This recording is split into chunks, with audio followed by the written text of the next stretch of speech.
Completed last summer, at 69 feet, it's the largest of its kind. It dwarfed the previous record holder of 58 feet. Now, planning of it took months, and it was completed in just a short few weeks. 31 of the world's best sculptors and engineers in their field were brought in for this project. By the end of it, 5,500 tons of material were used in this project. Now, despite all that went into this, despite the blood, sweat, and tears that went into the planning and the construction, the world's largest sandcastle is estimated to only be able to stand and endure for merely a few more months. We all want to put our time and our energy and our resources into things that endure. We want to invest our time and our emotional energy in relationships that endure. We hope that our actual investments endure the volatility of the market. We desire to be parts of teams that endure through thick and thin. And we hope to contribute to projects that are for the good and endure well past our tenure. And of course, we in this room all wish to have ministries that endure. But like sandcastles, no matter how pretty they might look, it seems like very few things in this world and in our lives endure. To use one of my favorite sports phrases, Father Time is undefeated. Relationships change. People move away. People pass away. Teams accomplish great things, but it never seems long until those accomplishments are obsolete. Congregants leave, perhaps turn on you. Churches have divisions and splits. Not much seems to endure. The title of my sermon this afternoon is It All Falls Down. Perhaps not the most encouraging title, but this is the last of 4 warning passages in Hebrews. And as we look at this final warning passage, it can be boiled down to simply this: endure for the one kingdom that endures. It is one last exhortation for us to last for that which lasts. As we look at our passage, we're going to see first a picture of this enduring kingdom, and then the only 2 ways to possibly respond to it. So first, the picture of the enduring kingdom. We find these in verse 26 and 27. And in these verses, the author is actually pointing us back to Haggai 2. And when you go back to Haggai 2, it's not exactly the picture you're expecting to see. In Haggai 2, the people of Israel, they've returned from exile, and they've just completed building the second temple. But upon completion, there's not this joyous celebration. There's actually this sense of discouragement. It doesn't look like much. It certainly doesn't look like much compared to the first temple.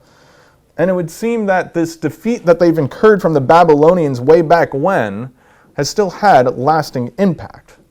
So the people are standing there at the completion of this temple, but there's a sense of disappointment and discouragement. Now, I am sure none of us in this room would ever feel this way. And I'm sure we would never say it.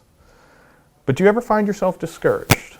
Because from your point of view, whatever the circumstances might be in your life, the kingdom doesn't look like much.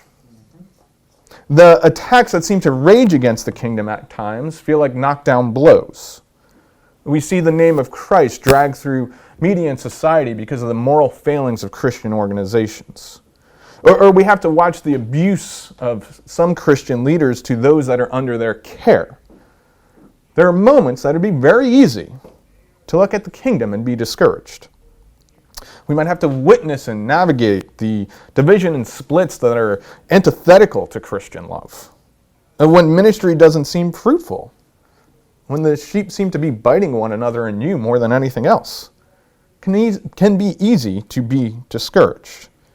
We can find ourselves wondering what side is actually winning in the midst of all this. And it might seem from our own vantage point, because of whatever is going on in our worlds, that the kingdom is not winning. Yet it's precisely at this moment that God gives this promise to the people of Israel, and here in Hebrews 12, and now to us. He gives this promise that there is only one kingdom that will endure. The author of Hebrews, he uses this word remain at the end of verse 27. It's the same root word that he's been using since the end of chapter 12 for the word endure. And what he's saying is very simple and clear. Everything else will be shaken off, tossed aside. Every kingdom that opposes, every kingdom, even perhaps the ones that we make, that competes with his, will be brought to ruin. And the certainty of this enduring kingdom, regardless of what it might look like from our perspective and our moment in time, the certainty of this kingdom rests in the king. Right? Remember, right at the beginning of Hebrews, what do we see? Jesus is the king who sits on the throne having made purification from sins. He's the creator king who is far better than the angels, and all will be in subjection to his feet. The author of Hebrews goes on to point to Jesus as like Melchizedek. He's the king and priest who, having defeated death, rules forever. This is how we can be assured of this enduring kingdom. Because just how the king has and does endure, so too will his kingdom. The kingdom will stand, it will endure, and that is for sure. The question then becomes, will we? There are two and only two responses to the picture of this enduring kingdom. First, the response of rejection. As we look at verse 25, we see this first response. You reject what is being said, you reject the truth, and ultimately you're rejecting the king and his kingdom. Now, in the context of Hebrews, this rejection, it might have started off as mere drifting, but now it's escalated to outright refusal. It's an intentional switching of allegiances. And presumably, given where the author goes in this warning, this switching of allegiances is accompanied by this idea of rejection of final judgment. To put it another way, the refusal is matched with this delusion of escape. And we've all seen this happen, right? The person who walks away from their faith, whether they're a newer believer or they've been in the faith for years, perhaps even a ministry leader, they all end up rejecting in one way or another God's judgment. It can be outright denial of God's existence. It can simply be utter apathy for his judgment. Or it could be this unbiblical reshaping of God's judgment so that they're no longer under his wrath. Either way, judgment in one way or another is minimized and delegitimized. And in dismissing God's judgment, ultimately what they are doing is diminishing his holiness. And we see this all the time, right? On the liberal side of the camp, right, you have the portrait of God that he forgives everything and judges nothing. On the conservative side, you have the dismissal of God's judgment simply because, like, hey, I said a prayer, so I'm good and I don't have to worry about anything. We see it in our churches. On one side of the aisle, judgment is rarely discussed. And when it is, it's only discussed as it being poured out on Jesus. On the other side, judgment's often discussed. But it's always for the outsider of the church, never for those on the inside. But we shouldn't be surprised by this tendency to dismiss God's judgment. In fact, we see it all the way back at Genesis 3. What does the serpent say? Surely you will not die. But when we dismiss God's judgment, we dismiss his holiness. Now, I must admit, that old joke of how easy it is to think of whoever else this passage is for, those people over there, that becomes a lot more easier and tempting when dealing with warning passages. Especially for those of us that are in ministry, perhaps we can be a little conceited and arrogant and say that there's no way this actually applies for us. This is simply for the others. But the author here certainly has everybody who's following Jesus in mind. He doesn't have just those who have already abandoned the faith, and he doesn't have those who are perhaps just starting to flirt with the idea of abandoning the faith. He has all of us in mind. And that's why he says right up front, right, in verse 25, see to it. See to it that you do not refuse him. This is a command for all of us. Make sure, do everything in your power so that you don't get to the point where you find yourself refusing him and who is speaking. Be diligent. Be proactive. so that you don't wake up one morning wondering how you got there, rejecting the king and his kingdom. So how do we do that? How do we remain proactive? How do we see to it so that we don't end up refusing him and what he is saying? I think the foremost way that we can do this is through the confession and repentance of sin. Remember, this is chapter 12, right? He started off by saying to them, lay aside the sin which so easily entangles you and endure. In this battle against sin, it's why, even though it is unpleasant, we accept discipline. As he writes, it is for discipline that you endure. Unconfessed sin, unrepentance, is the poster child of failing to see to it. But for those of us in this room, it's not just a call for us to see to it for ourselves. We all have, or we will have, flocks to care for. Will we see to it for them as well? To the best of our ability, will we see to it that they do not reject the king or his kingdom? That we encourage them, model for them, and certainly create a healthy culture where they can come in confession and repentance of sin. When it comes to our people, I wonder how they might respond if they were asked to summarize our personal teaching on God's judgment and holiness. There are warnings in the book of Hebrews, as there are warnings throughout the Bible. And they are clear warnings that desertion does lead to destruction. Gentlemen, if we don't clearly announce that warning to our people, who will? Give them this warning so that they might endure for the one kingdom that endures. We see the picture of the enduring kingdom. We see the negative response of rejection. And now we see this correct response in verse 28. And we see that it's a response of gratitude. It's gratitude for God. It's gratitude that we've been granted into this enduring kingdom. That we're no longer enemies with him. That he took a bunch of rebels and he has made them his loyal subjects. That we're not on the receiving end of this punishment, but instead we actually get to enjoy the blessing of being with him and in his kingdom. This should produce gratitude. And make no mistake about it, gratitude is essential for endurance.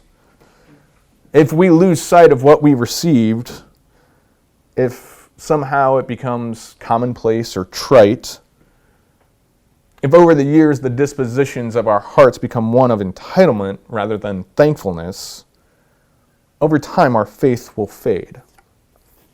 It's like that married couple who after years of neglecting their relationship, of forgetting to invest in it, not remembering why they actually love each other, and why they should be thankful to have one another in their lives. After years of living like that, one day they decide, I'm done. I'm just throwing in the towel.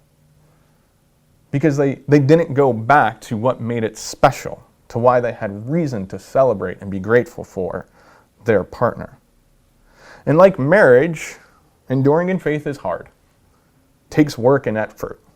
And it comes with its fair share of bumps and bruises. And if we aren't thankful for getting to be a part of the kingdom, inevitably the cost of the kingdom won't seem worth it anymore. Gratitude is essential to endurance. But notice how this gratitude is expressed. Gratitude to the king for including us in this kingdom is expressed through service, which is accompanied by reverence. Our gratitude for the enduring kingdom, it shows itself by us putting our hands to the enduring work of this kingdom. It keeps in mind God's holiness, this reverence and awe that he has invited us to be with him. I was thinking about gratitude in service and actually writing this sermon. As I've shared with most of you in this room, this hasn't been the easiest month of my life. You know, having moved down to Chicago, not really knowing anybody, taking a step back from ministry. It hasn't been the easiest month of my life. And I've certainly felt the weight of the pressure cooker of the Chicago course on preaching. It has raised to the surface my insecurities and my idols.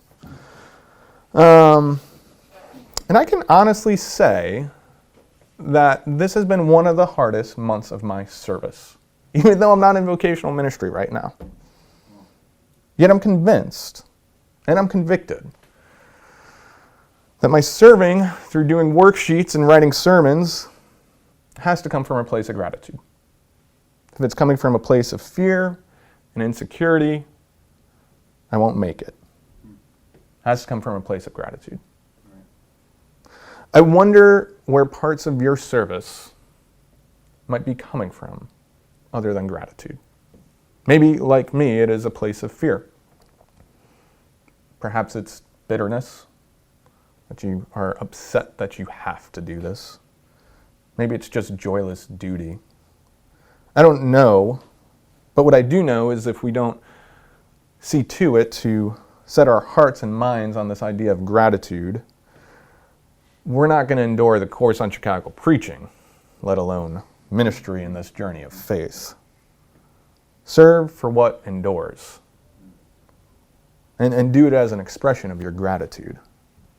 Because in so doing, you'll see to it that you endure for that one kingdom that does endure. Its construction took over 5 years. If built today, the cost would come to $2.27 billion. Planning for it was decades in the makings. Its foundation was 70 feet deep, which, if you recall, is 1 foot deeper than the height of the world's tallest sandcastle. At the time of its construction, that's an interesting fact. At the time of its construction, it was the world's largest building at 1,368 feet. That's 10% bigger than the building that held the record before. Over 1 million tons of steel and other material was used for this project. It was built to stand forever. Tragically, these buildings shared the same fate as every sandcastle that was ever built. And on September 11, 2001, they came down. Even these didn't endure, because it all comes down. Will you fall down? Will your sheep? One thing is for sure, whatever opposing or competing kingdoms coming from the world or coming from within ourselves, they most certainly will fall down. Hear the warning and endure for the one kingdom that endures.